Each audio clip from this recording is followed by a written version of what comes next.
여러분에게 하나의 시를 소개하고 말씀을 나누고자 합니다. 햇살에게라는 시를 하나 소개하고자 합니다. 이른 아침에 먼지를 볼 수 있게 해주어서 감사합니다. 이제는 내가 먼지에 불과하다는 것을 알게 해주어서 감사합니다. 그래도 먼지가 된 나를 하루 종일 찬란하게 해주어서 감사합니다. 저는 이 시를 보면서 이러한 생각을 했어요. 먼지도 햇볕이 비치니까 찬란하게 빛나는구나. 우리 인생도 여러분 하나님의 은혜가 비치면 우리의 인생도 찬란하게 빛날 줄로 믿습니다. 전 그러면서 이스라엘 백성들이 수많은 열방 가운데서 택함을 받은 것은 하나님의 은총이구나. 그 하나님의 은혜가 얼마나 이들에게 빛나는지 여러분 약속의 땅 가나안을 향하여 가고 있습니다.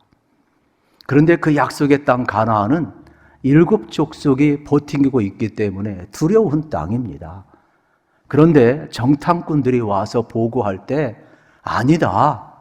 오히려 저들이 우리를 두려워하고 간담이 녹았다. 이러한 보고를 받고 용기를 내서 가나안을 향하여 가는 장면을 보게 됩니다. 오늘 말씀을 지난주와 좀 여러분 다시 한번 요약을 해드리면 독특한 방법으로 요단을 건너고 있지요. 제사장이 언약궤를 메고 맨 앞장서는 겁니다. 그리고 이스라엘 백성이 뒤를 따라가는 모습을 우리는 보게 되는 것입니다. 그러면 이 내용은 이스라엘 백성들의 이러한 신앙 고백이 있죠. 우리는 앞길을 모릅니다. 그러나 언약궤 하나님 말씀이 앞서가면 우린 믿고 따라가겠습니다. 이러한 여러분 신앙의 고백이 그 뒤에 배어 있음도 우리는 동시에 보게 되는 것입니다. 그러면 이 언약궤 안에는 뭐가 있느냐? 3가지가 있다고 그랬지요. 이 법궤 언약궤 안에는 아론의 쌍난 지팡이가 있다고 그랬습니다. 그리고 광야를 지난 동안 먹여주었던 만나가 있다고 그랬습니다. 그리고 시내산에 모세를 부르셔서 주었던 2 돌판이 있다고 말씀을 드렸습니다. 그러면 여러분 이 법궤는 하나님께서 이스라엘 백성들이 항상 지성소 안에 놓게 했고 하나님의 임재를 상징을 했습니다. 그런데 법궤는 단순한 어떠한 하나님의 임재의 상징만이 아니라 이렇게 소중한 것이 들어있는데 그 맨 위에 보면 스랍 그룹들이 있잖아요. 천사의 2 날개가 있잖아요. 이 공간이 뭐냐? 하나님의 임재가 있는 장소 시은좌라고 이야기를 합니다. 그래서 하나님은 이곳에 임재하시고 이곳에서 이스라엘 백성의 죄를 용서해 주셨어요. 대제사장은 반드시 어린 양을 잡아서 각을 뜨고 피를 담아가지고 지성소에 들어갈 때 이 시은자에 뿌려야 됩니다. 그래야만이 하나님이 이스라엘 백성의 죄를 용서하시고 받으셨던 것을 우리는 기억을 하게 되는 것이죠. 그러니까 법궤는 하나님의 임재만 상징하는 것이 아니라 하나님이 어느 때 우리와 함께 하느냐, 어느 때 만나느냐, 어린 양의 피가 뿌려질 때, 하나님의 용서가 있을 때, 그때만이 하나님이 죄인 된 우리와 함께하고 만나주신다는 상징이 되겠지요. 그러니까 이 법궤는 뭐가 필요한 거예요? 이 법궤는 이스라엘 민족이 여러분 어떠한 전쟁을 앞장설 때 승리에 상징하는 그러한 물건이 아니라 그걸 뛰어넘어서 바로 하나님 앞에 어린 양의 피가 필요하다는 것을, 속죄가 필요하다는 것을 알려주는 것이 법궤라 이러한 내용이 되겠습니다. 이제 이들은 이렇게 언약궤를 메고 지상에 앞장서서 요단을 건너야 합니다. 그런데 문제는 요단강 물이 만만치가 않습니다. 보리추수기와 맞물려서 너무 물이 범람합니다. 제방뚝까지 넘실거려서 선뜻 들어갈 수가 없어요. 우리도 여러분 비가 많이 오고 여러분 한강 근처에 사니까 한강이 여러분 물이 차고 넘치면 통제도 하잖아요. 잘못하다가 확 휩쓸려 갈 수가 있어요. 그런데 그냥 순간이 아니라 요단강을 건너가라니 제사장이라 한들 왜 갈등 안 느끼겠어요? 왜 안 두렵겠어요? 이스라엘 백성들이 얼마나 갈등 있고 두렵겠습니까? 그래서 하나님이 이렇게 다시 한번 여호수아에게 약속하고 명령을 합니다. 이게 7절이 되겠죠. 7절을 같이 한번 읽겠습니다. 여호와께서 여호수아에게 이르시되 내가 오늘부터 시작하여 너를 온 이스라엘의 목전에서 크게 하여 내가 모세와 함께 있었던 것 같이 너와 함께 있는 것을 그들이 알게 하리라. 하나님께서 두려워하는 여호수아에게 뭐라고 이야기합니까? 내가 모세와 함께한 것처럼 너와 함께할 것이다. 두려워하지 말라는 것이죠. 걱정하지 말고 요단을 건너라고 이야기를 합니다. 8절 말씀입니다. 너는 언약궤를 맨 제사장들에게 명령하여 이르기를 너희가 요단 물가에 이르거든 요단에 들어서라 하라. 모든 백성들이 머뭇거려요. 제사장도 머뭇거려요. 이때 지도자는 결단을 내릴 수밖에 없어요. 고독한 결단을 내려야 되는 거예요. 하나님이 말씀하셨으니까 요단 강물에 발을 내디디라. 들어가라. 이것이 하나님의 뜻이고 우리가 가나안을 가는 길이다. 여러분, 여호수아는 명령을 할 수밖에 없어요. 이게 지도자의 길이에요. 10절에 보세요. 또 말하되 살아계신 하나님이 너희 가운데 계시사 가나안 족속과 헷 족속과 휘 족속과 브리스 족속과 기르가 족속과 아므리 족속과 여부스 족속을 너희 앞에서 반드시 쫓아내실 줄을 이것으로써 너희가 알리라. 뭘 이야기하는 겁니까? 하나님은 여호수아에게 약속하셨어요. 요단을 건너라. 건널 수 있다. 내가 함께 할 것이다. 모세와 함께 했던 것처럼 너와 함께함을 알게 될 것이다. 뭐로? 이로써 너희가 알게 되리라. 뭐로? 하나님이 함께 하심을 알게 되리라. 놀라운 약속을 해주고 심지어는 가나안 7족수도 쫓아내게 되리라. 이것이 너희가 알게 되리라. 어느 때 순종할 때, 어느 때 믿음으로 나갈 때, 어느 때 법궤를 앞세우고 나갈 때, 어느 때요 예수 그리스도의 속죄가 필요한 그 자리에 하나님은 기적을 일으키고 있음을 우리에게 지금 보여주고 있는 거예요. 그러니까 우리의 인생도 마찬가지죠. 우리는 하나님을 믿는다고 하지만 하나님이 어떻게 모세만 함께합니까? 어떻게 여호수아만 함께합니까? 어떻게 이스라엘 백성만 함께합니까?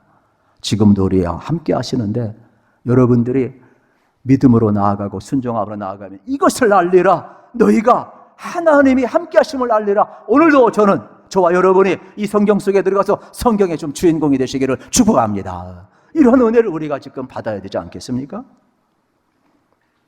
법궤는 그리스도의 어린 양의 죽음을 상징합니다. 예수님의 공생애를 시작하시기 전 마태복음 3장과 누가복음 3장에 보면 요단강가에서 세례를 받으십니다. 세례 요한에게 세례를 받죠. 세례의 뜻은 옛것에 대해서 죽고 새로운 약속에 대해서 사는 것이 세례가 되겠습니다. 그런데 여러분, 예수님은 죄 없으신 분이잖아요. 세례는 죄상을 받게 하는 예식이잖아요. 그러면 지금 예수님께서 요단강가에서 세례받는 사건은 동시에 무엇을 이루어지고 있어요? 죄 없으신 예수님이 우리의 죄를 담당하시고 옛것에 대해 죽고 새로운 사는 길을 열어오시는 사건이 여러분 이 요단강 세례 사건에서 동시에 이루어지고 있음을 여러분 알으셔야 되는 거예요. 지금 법궤를 맨 제사장이 요단강 한복판에 서 있다는 것은 어린 양이 대신 죽으심으로 말미암아 마치 유월절 때 10가지 재앙 어린 양의 피를 문서지에 발랐을 때 죽음의 사자가 뱃속했던 것처럼 제사장이 이 법궤가 여러분 이 피가 뿌려진 법궤 주님의 용서가 필요한 이 법궤가 요단강 한복판에 있을 때 이스라엘 백성들이 통과할 수 있다 이 말이에요. 그래서 구속의 사건은 가나안 정복과 완성까지를 이 죽음이 내포하고 있음을 약속하고 있는 것입니다. 그래서 여러분들이 이러한 의미를 알고 10절 말씀을 다시 한번 읽어보겠습니다. 시작. 또 말하되 살아계신 하나님이 너희 가운데 계시사 가나안 족속과 헷 족속과 휘 족속과 브리스 족속과 기르가스 족속과 아므리 족속과 여부스 족속을 너희 앞에서 반드시 쫓아내실 줄을 이것으로써 너희가 알리라. 아멘. 여러분, 지금 하나님의 여러분 임재와 예수 그리스도의 죽음이 상징되는 법궤가 들어가자마자 요단을 건너는 것을 알게 되리라는 것이죠. 이스라엘 백성들은 성경을 자세히 살펴보면 이미 38년 전에 요단을 건너서 가나안에 들어갈 기회가 있었어요. 출애굽기 14장 13절 말씀에 보면 모세가 백성에게 이르되 너희는 두려워하지 말고 가만히 서서 여호와께서 오늘 너희를 위하여 행하시는 구원을 보라. 너희가 오늘 본 애굽 사람들을 영원히 다시 보지 아니하리라 말씀했어요. 이스라엘 백성들은 홍해를 건너는 기적을 보았어요. 하나님의 구원하심을 보았어요. 그래서 모세가 선포해요. 앞으로 하나님이 하신 일을 보라. 하나님의 구원을 보라. 우리가 하나님의 약속을 믿고 순종하며 나아가자. 하나님의 이국 족속을 몰아낼 것이다. 그리고 나서 각 지파별로 정탐꾼을 뽑았어요. 그래서 가데스 바네아에서 12명의 정탐꾼을 보냈습니다. 그런데 하나님의 구원하심을 보라고 이야기했는데 하나님의 구원하심을 바라보지 못하고 환경을 바라보고 일곱 족속을 바라보고 거대한 여러분 가나안의 족속을 바라보며 와서 뭐라고 그랬어요? 우리가 죽을 데가 없어서 여기까지 데려와 여기 죽이려고 하느냐. 가나안 족속은 거대해가지고 우리는 그들의 메뚜기에 불과하다. 싸워서 우리가 이길 수 없다. 10명이 부정적인 평가를 해요. 사람은요 선동하고 부정적으로 하면 이 다스결이 꼭 좋은 게 아니에요. 교회는 인분주의가 아니에요. 교회는 신분주의예요. 하나님의 뜻이 중요한 것이지 사람의 뜻이 중요한 게 아니에요. 여러분이 다 원한다고 중요한 게 아니에요. 여러분 오해하지 마세요. 여러분 결국 어떻게 돼요? 불순종하고 하나님의 구원하심을 바라보지 아니하니까 전부 20세 이상 다 죽어버렸다니까요.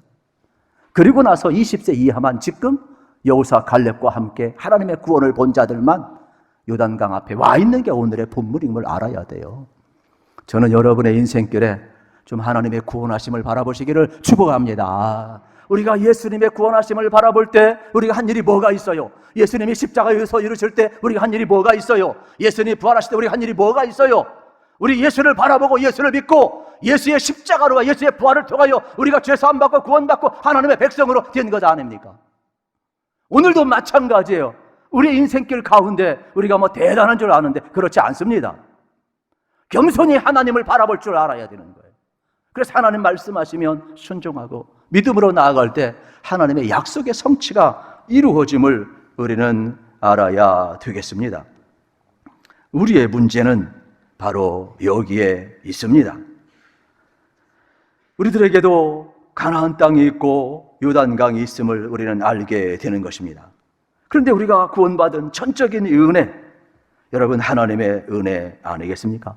문제는 우리가 예수 믿고 구원받았는데 구원받은 하나님의 백성답게 승리하기를 원하고 하나님의 은혜를 누리길 원하면 여러분 어떻게 하세요? 믿고 나가야 돼요. 순종하며 나가야 돼요. 요단강 건너라. 하나님이 약속 주신 거예요. 하나님이 말씀하셔서 하나님이 이루실 거예요. 그런데 요단강은 순종하는 자에게 갈라지는 거예요. 건너가는 자에게 가나안에 있는 거예요. 우리가 믿음 생활, 하나님의 은혜로 우리 구원 받았습니다. 이게 목적입니까? 아니잖아요. 왜 우리를 구원했어요? 여러분, 이 구원은 단순히 죄에서 건지고 사망에서 생명을 옮길 때 끝나는 게 아니에요. 하나님의 백성답게 주님과 교제 나누며 주님과 동행하며 하나님의 영광을 위하여 하나님의 구속사에 쓰임받을 수 있도록 우리를 지금 부르고 있음을 여러분 알아야 돼요. 그래 우리의 긴긴 인생 가운데 하나님 우리를 지금 이끌어가고 있어요.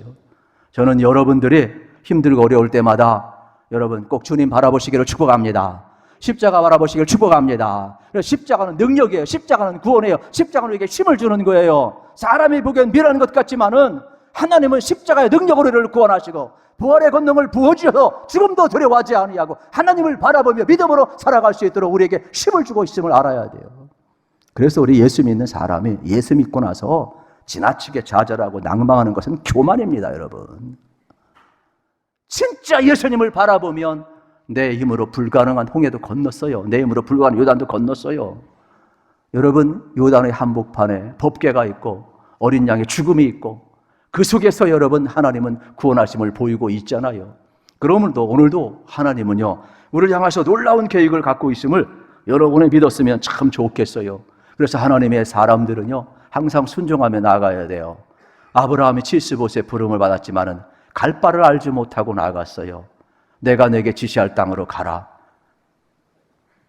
대단한 믿음 아닙니까? 어디로 가라도 아니에요. 내가 지시할 땅이 어딘지 몰라요. 그런데 순종하고 나갔어요. 믿음의 조상으로 살아가게 되는 것이죠. 모세도 80세에 부름 받았어요. 자기 의욕으로 할 때 다 꺾였어요. 내 힘으로 더 이상 할 수 없어요. 그런데 하나님의 부르심을 받고 순종하니까 모두가 두려워하는 바로왕 앞에 나가서 이야기해요. 여호와께서 말씀하시기를 이스라엘 내 백성을 보내라. 그래서 광야에 가서 예배하게 하라. 바로에게 가서 하나님 말씀을 전하고 있잖아요. 이러한 용기가 어디서 나와요?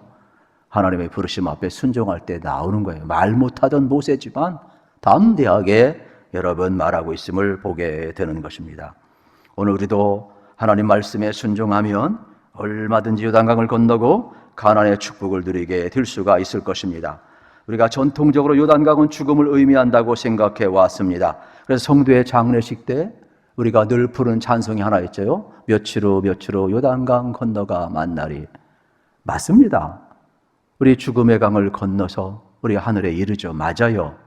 그러나 여러분, 우리의 신앙은 단순히 죽어서 하나님 나라 가는 것만이 전부가 아니에요. 그건 이미 구원의 약속 속에 보장되어 있는 거예요. 이 땅 구원받은 하나님의 백성으로 어떻게 살아가야 되겠어요? 이 땅에서 믿음으로 살아가시고 여러분 순종함으로 살아가시고 구원받은 하나님의 백성답게 살아가시기를 우리 주님의 이름으로 축복합니다. 그래서 신앙은 미래로 미루는 게 아니에요. 신앙은 지금 내가 하나님 앞에 살아가는 거야. 믿음으로 살아가는 거야. 순종함으로 살아가는 거야. 그래서 불가능, 요단강을 갈라는 이런 기적이 우리 가운데 일어나는 거고, 성경 속의 주인공이 우리가 되는 거고, 주님과 동행하는 것이고, 지금도 하나님의 살아계심을 경험하는 거고, 그래서 예수 믿는 사람은 간증이 많아지는 것이죠. 장로교의 창시자, 옛날엔 이렇게 갈빈이라고 했지만 또 저희들은 교수님이 깔뱅이라고 그래서 저도 이제 용어를 고쳤는데, 어쨌든 존 깔뱅은 이렇게 이야기했어요. 이 세상은 마치 뭐와 같으냐? 하나님의 극장과 같다 그랬어요. 우리는 매일 하나님의 드라마를 보고 사는 존재들이에요. 하나님의 극본을 쓰셔요. 하나님 주인공을 정하셔요. 하나님 스토리를 전개해가요. 그러니까 여러분들을 향하신 하나님의 계획은 얼마나 놀라운 계획이 있는지 몰라요. 그런데 우리의 인생이 전개될 때 설레임과 기대감보다는 대부분 다 걱정합니다. 돈 걱정, 자식 걱정, 미래 걱정, 은퇴 걱정, 건강 걱정, 자기 생존 걱정 다 합니다. 하나님의 각본하고 좀 달라요. 정말로 여러분, 모든 주권이 하나님께 있고 우리 인생을 아름답게 써가길 원하는 하나님의 섭리를 여러분이 깨달은다면 두려워하지 말라는 말씀을 들었으면 좋겠어요. 하나님이 나와 함께한다는 말씀을 들었으면 좋겠어요. 모세와 함께한 것처럼, 여호수아와 함께처럼 나와 함께할 것이고, 너도 요단을 건너가라. 그리하면 네가 감당할 수 없는 강도 건널 것이고, 네가 물리쳐 일곱 족속 물리치게 될 것이고, 이 약속의 땅도 차지하게 될 것이며 가나안의 행복을 여러분 누리게 될 것이고 하나님을 영원토록 예배하게 되리라는 이 하나님의 여러분 스토리를 우리는 받아들여야 돼요. 저도 그렇고 여러분도 그렇고, 그래서 이 성경의 주인공들이 꼭 우리가 되기를 축복합니다. 저는 이러한 소망을 가지고 있어요. 그리고 이 말씀을 준비하고 있고 또 여러분과 나누고 있는 것입니다. 두 번째로 11절부터 13절인데 13절만 읽도록 하겠습니다. 온 땅에 주 여호와의 궤를 맨 제사장들의 발바닥에 요단물을 밟고 멈추면 요단물 곧 위에서부터 흘러내리던 물이 끊어지고 한 곳에 쌓여 서리라. 아멘. 여기 흘러내리던 요단강 물이 끊어진대요. 여기 끊어진다는 단어는 여러분 특별히 히브리어에서 카라트라는 단어를 쓰고 있는데, 이 단어는 하나님이 언약을 맺을 때 쓰는 단어라고 이야기를 합니다. 예를 들면 할례를 행할 때 여러분 이스라엘 백성을 택해가지고 남성의 생식기 표피를 잘라서 컷오브 해가지고 너는 죽었다, 너는 내 백성이다, 인치심을 주시면서 언약을 맺는 거예요. 그런 것처럼 지금 요단강물이 갈라지는 것은 하나님이 뭐예요? 컷오프하는 거예요. 여기에 법궤가 들어가는 것은 뭘 의미하는 거예요? 어린 양의 피가 필요하다라는 거예요. 이들이 사는 길은 뭐냐? 요단강물이 갈라져야 돼요. 여기에 예수의 피가 있어야 돼요. 어린 양의 피가 있어야 되는 거예요. 컷오프. 그러니까 하나님은 요단강물을 가르쳐라도 구속사에 지금 쓰고 있는 역사를 우리가 보아야 되는 것이죠. 전부 다 하나님이 하시는 일에 쓰임을 받는 도구임을 알으셔야 되겠습니다. 그래서 우리가 인생길을 가면서 바울이 고백했던 것처럼 갈라디아서 2장 20절을 고백할 수가 있어요. 우리도 여러분 이 컷오프를 경험할 수가 있는 거예요. 내가 그리스도와 함께 십자가에 못 박혔나니 그런즉 이제는 내가 사는 것이 아니요 오직 내 안에 그리스도께서 사시는 것이라. 이제 내가 육체 가운데 사는 것은 나를 사랑하사 나를 위하여 자기 자신을 버리신 하나님의 아들을 믿는 믿음 안에서 사는 것이니라. 예수님과 함께 우린 죽었어요. 예수님과 함께 우리 사는 경험을 하는 거예요. 그래서 날마다 여러분 속에 여러분 예수님이 함께 하심을 믿으시고 예수님이 열어놓은 생명의 길 여러분 다 걸어가시기를 우리 주님의 이름으로 축복합니다. 이것은 복음이죠. 세 번째로 여러분 14절 15절은 이러한 내용을 담고 있습니다.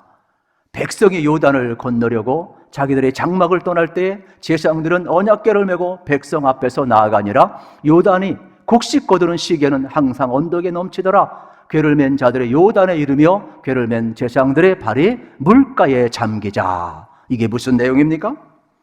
여러분 제사장들이 앞장서서 본이 되었기 때문에 여러분 요단강물이 갈라진 것이 아니에요. 그건 1차적인 메시지이고 우린 너무 여기에 익숙하고 마치 리더십, 헌신, 본 이렇게 이야기하는데 성경은 자세히 15절에 보면 이렇게 우리에게 설명을 해주고 있어요. 그게 뭐냐? 여러분 어린 양의 죽음을 상징하는 법궤가 들어가는 동시에 물이 끊어졌다 그랬어요. 그러니까 이 카라트라는 단어, 끊어졌다는 것은 뭐냐? 요단강물조차도 하나님의 구속사, 어린 양의 피가 들어갈 때, 하나님의 용서가 버릴 때 요단강물도 끊어지는 구속사 속에 쓰임을 받고 있다. 이 내용을 우리에게 가르쳐 주는 거죠. 그래서 16절에도 반복법을 쓰고 있어요. 계속해서 끊어졌도다. 이 내용은 여러분 무슨 뜻이 되겠습니까? 실질적으로 곧 위에서부터 흘러내리는 물이 그쳐서 사르단에 가까운 매우 멀리 있는 아담 성어 변두리에 일어나 한 곳에 쌓이고 아라바의 바다 여매로 향하여 흘러가는 물은 온전히 끊어짐에 백성이 여리고 앞으로 바로 건널세. 온전히 끊어져. 마치 뭐와 같아요? 여러분 예수님께서 십자가에 못 박힐 때에 휘장이 위에 살을 찢은 것 같이 하나님 앞에 나가는 길을 열린 거예요. 요단강물이 완전히 갈라지고 여러분 요단을 건너는 역사가 일어남을 우리가 보아야 되는 거예요. 하나님이 하신 일을 지금 보고 있는 것이죠. 그러면 요단강물 갈라졌다고 건너갑니까? 우리가 이성적으로 생각해보면 도저히 불가능해요. 여러분 홍해 갈라졌다고 건너갑니까? 아니에요. 그 안에는 다 뻘이에요. 어떻게 건너갑니까? 200만 명이 못 건너가요. 여러분 여러분 갯벌 체험해보시면 알지만 바다 깊은 속은요 다 질퍽질퍽하게 못 건너간다니까요. 어떻게 건너가요? 7절에서 힌트가 있어요. 7절 다시 한번 7절 말씀 읽어봅시다. 시작. 여호와께서 여호수아에게 이르시되 내가 오늘부터 시작하여 너를 온 이스라엘의 목전에서 크게 하여 내가 모세와 함께 있었던 것 같이 너와 함께 있는 것을 그들이 알게 하리라. 그렇습니다. 여러분 여기 모세와 함께 있던 것 같이 너와 함께 할 것이다. 그러면 모세와 함께 할 때 홍해를 건너던 사건을 기억해야죠. 출애굽기 14장 21절 읽고 끝내겠습니다. 같이 읽읍시다. 시작. 모세가 바다 위로 손을 내밀매 여호와께서 큰 통풍이 밤새도록 바닷물을 물러가게 하시니 물이 갈라져 바다가 마른 땅이 된지라. 아멘. 홍해가 갈라졌는데 밤새도록 동풍 하나님이 불게 하셨어요. 동풍은 팔레스타인의 뜨거운 바람이에요. 밤새 불게 하셔서 마른 땅이 되게 하셨어요. 그러니까 똑같이 지금 요단강에 제사장이 거기 서 있어야 돼요. 주변에 범람할지 몰라요. 200만 명이 넘어가야 돼요. 반나절은 최소한 걸려요. 그 길을 버텨야 돼요. 그런데 그 걸어가는 길을 하나님이 어떻게 하셨어요? 동풍을 불게 하셔서 마른 땅이 되게 하시고 건너가게 하셔서 여러분 갯벌을 이 바다 밑바닥을 누가 여러분 마른 땅이 되게 할 수 있단 말이에요. 이게 우리 하나님의 좋으신 나라예요. 여러분 인생길 걸어가면서 이걸 믿으셔야 돼요. 오늘도 여러분이 하나님의 구원하심을 바라보시기를 축복합니다.